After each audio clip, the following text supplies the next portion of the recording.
You are listening to the So Now What podcast with Lana Manikowski, episode number 15. So now what? These three words raced through my mind time and time again during my journey through fertility treatments. I tried desperately to have a child, but never was able. I yearned for a community to join that could understand my struggles. I couldn't find one, so I created one with the So Now What podcast. I love that you found us. Welcome back, beautiful people. Thanks for joining me again on this week's podcast. Before we get started, I want to thank everyone that has either listened to the replay or sat in live on my first Facebook Live. I created a Facebook page for Stitch Coaching. So if you're on Facebook, please follow the page. But on my first live, I went over how to use the guide to meaningful holidays. I just kind of gave folks some ideas of how to use the journal prompts, how to use affirmations, how to start thinking new thoughts. So if you've yet to download the guide, please feel free to go to stitchcoaching.com or go to my bio on Instagram and you can download it for free there. So far, the feedback has been really favorable. A lot of people have found some good uses for using the guide. And just want to say thank you. Glad that it's a good resource for everyone. So, as the holidays are nearing, many of us do have heightened anxiousness. We judge ourselves for the feelings that we're having about the upcoming holidays. We're telling ourselves that something's wrong with us because we're feeling empty or lonely in a time where there's just so much hustle and bustle and expectations for us to feel cheerful and joyous. We judge ourselves when we feel like we need to fake our way through it, and we think something's wrong with us if we feel fine and then just happen to get triggered when we're walking through the mall and we see the families lined up to see Santa. We question ourselves as women and berate ourselves for this envy that we feel when we walk by those family units because we know that's something that we'll never get to experience for ourselves. So, on this week's podcast, I'm going to talk to you about what's wrong with being sad. Okay, you ready? I'll cut to the chase and tell you in one word what's wrong with being sad. Nothing. There is absolutely nothing, not one thing wrong with being sad around the holidays.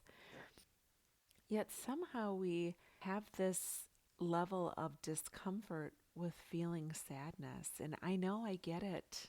We judge ourselves when we aren't all smiles and when we aren't all cheery, and we just don't know how to truly get curious about it or understand it, let alone feel it, because we're too busy judging ourselves for feeling sadness in a time when we're expecting ourselves to be joyous. And we think that others expect us to be joyous. So give yourself some grace and some love to be sad. It makes sense. The holidays bring a lot of emotions up for us.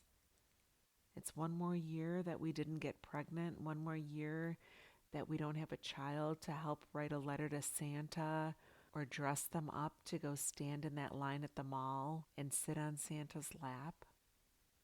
It's okay to be sad. It's okay to feel lonely and misunderstood. And know that you're not alone in this. People will try to cheer you up and say things that don't necessarily move your needle on sadness, and it's okay. And I think people just genuinely feel discomfort when people are sad around them. So they think that they have to come up with these exceptional things to say to get you out of your sadness. And and oftentimes it gets us to a point where we even feel more sadness around the words that they say.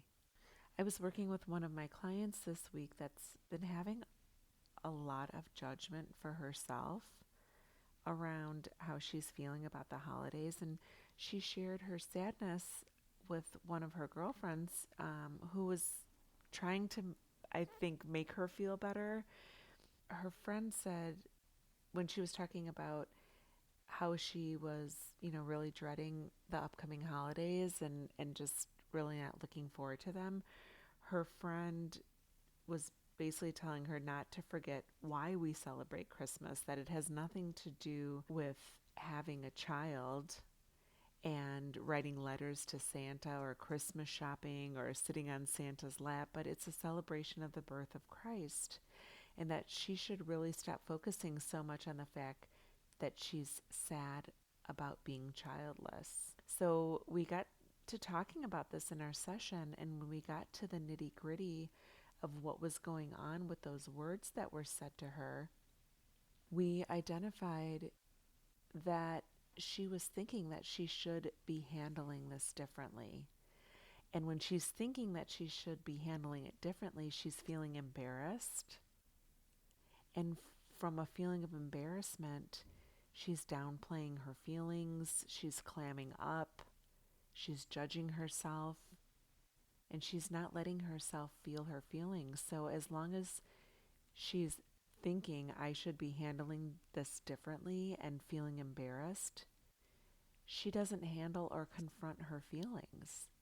And so she's almost setting herself up for this constant avoidance of her feelings and embarrassment for her feelings because she's simply telling herself that she should be doing something differently.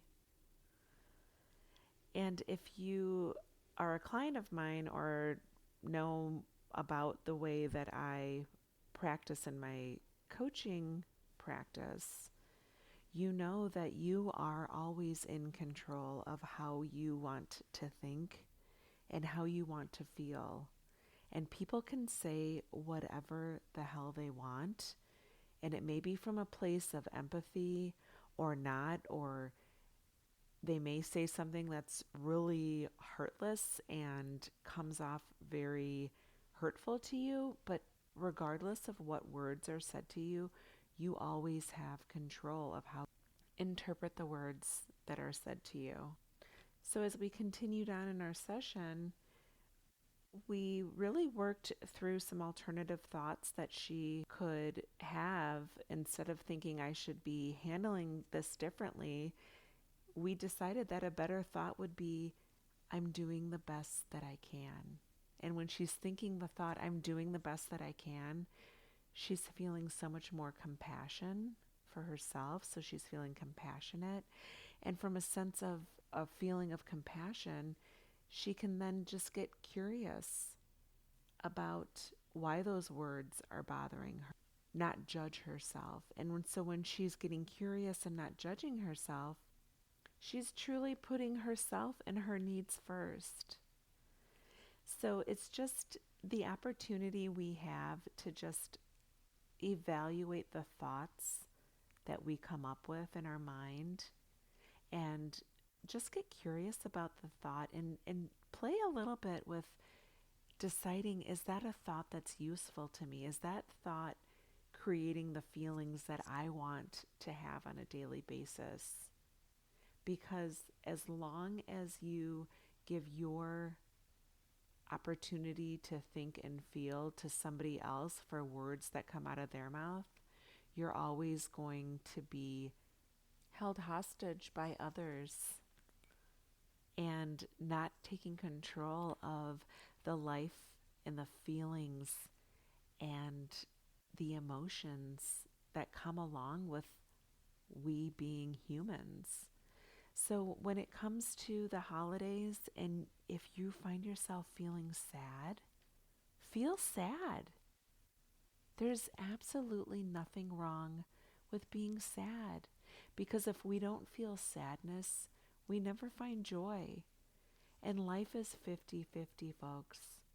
We've talked about that before, that if we don't get down in the dumps, if we don't allow ourselves to go into the pits and valleys, we'll never know what it feels like to summit the mountain.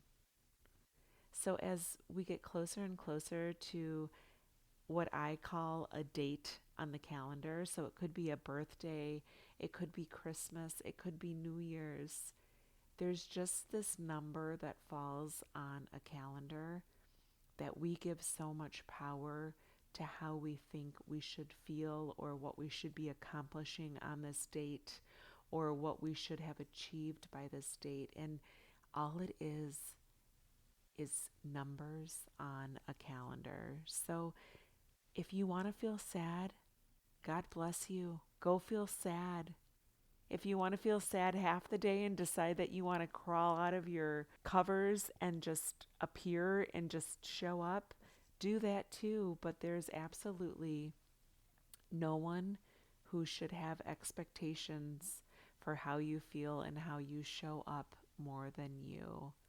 So, as you know, I am a huge proponent of feeling your feelings and not shying away from your feelings, not judging yourself for your feelings, but just get curious about your feelings. Because the more we feel our feelings, we realize that we are human, that we survive. And the more that we feel these things, our hearts and our mind is open to feeling all of the wonderful things that go on in our lives too. Feel it all and love it all and embrace it all and get curious about it all, and you will live such a robust and honest and truthful life for yourself. That's it for this week. Thank you so much for all the support and all the love. And I wanted to ask if you could just please go on and give me a rating and leave me a comment.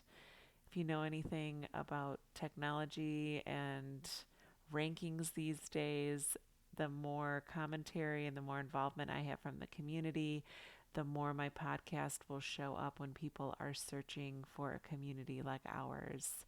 So if you could just take a moment to give me a rating and leave just a comment, I would certainly appreciate it. Have an awesome week, and remember, it's never too late to discover your meaning. Talk to you next week. Bye-bye.